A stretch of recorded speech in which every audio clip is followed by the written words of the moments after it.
So let's talk about Harrow a little bit, shall we? Or hello, or Harrow, is it me you're looking for? There's going to be so many of those jokes that are going to appear, or those one-liners that will appear when this Warframe finally gets released. In fact, you're probably writing one in the comment section right now.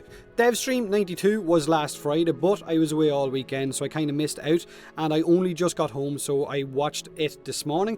Apart from the Harrow gameplay, now there wasn't a whole lot happening in last week's Devstream, with the exception of a new Grineer Nox unit and a weapon, and of course his big melted face, the possibility of a Moa pet in the works, a short chat about universal vacuum, which is a really touchy subject in the community and has been for a very long time, as well as the possible removal of the syndicate death squads. But today's video, I just wanted to talk about Harrow, our new Warframe that will arrive with a Red Veil quest.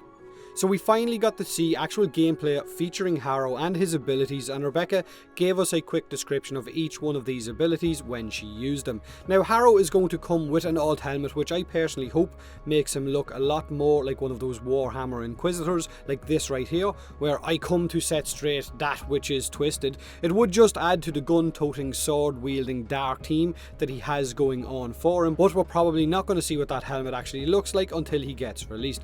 Now when he gets released, he's going to come with the first secondary weapon, or a pistol with a scope, which is going to give you benefits for more headshots that you land, which could be great for players like me who are really enjoying sniping right now in game, but if you don't, then maybe it won't.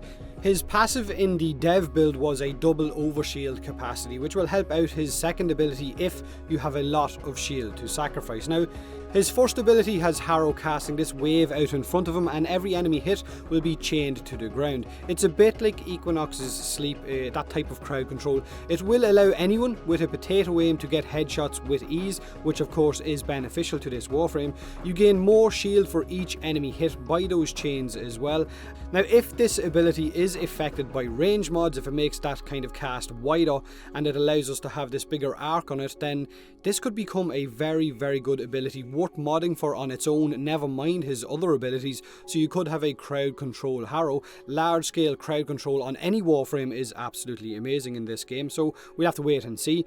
But for his second ability, Harrow will sacrifice all of his remaining shield, even his overshield, and gain a buff to reload speed and fire rate. The higher or the larger amount of shield sacrificed, the longer that this buff will last. It will also heal your teammates inside the affinity radius for the whole duration of that buff, but we didn't get to see the heal on the dev stream because of course Rebecca was running solo.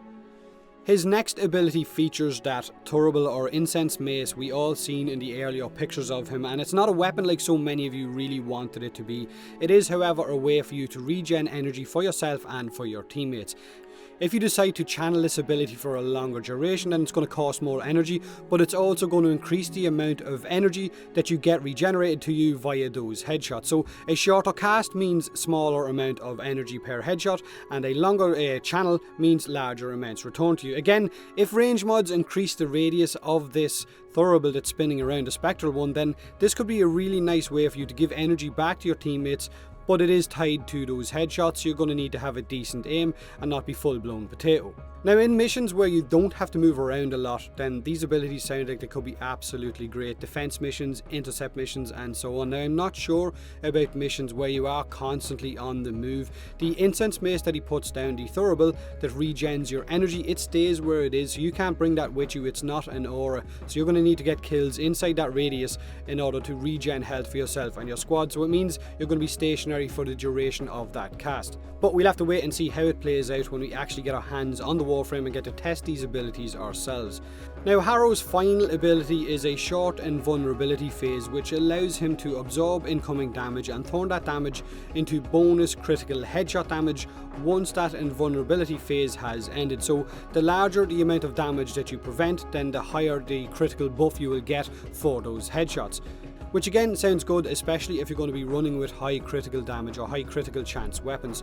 So Harrow is very much a headshot specific Warframe, and his abilities kind of synergize with those headshots. He's got abilities though that might require you to stop in one area for long amounts of time in order to cast his abilities and gain those buffs. His chains will of course make things a little bit easier by pinning enemies down and allowing you to get those headshots relatively easy. His Thurible ability or incense mace requires headshots in order for you to regen energy for yourself and of course for your teammates as well. And his ultimate ability allows you to absorb incoming damage and turn that incoming damage into a higher amount of critical headshot damage on enemies in return. Now, looking at his abilities, the two that kind of caught my attention the most were of course his first one, the chains, and the second one. If duration and range mods affect those abilities, then he could be a really good crowd control frame that can also heal teammates and give them energy in return when needed.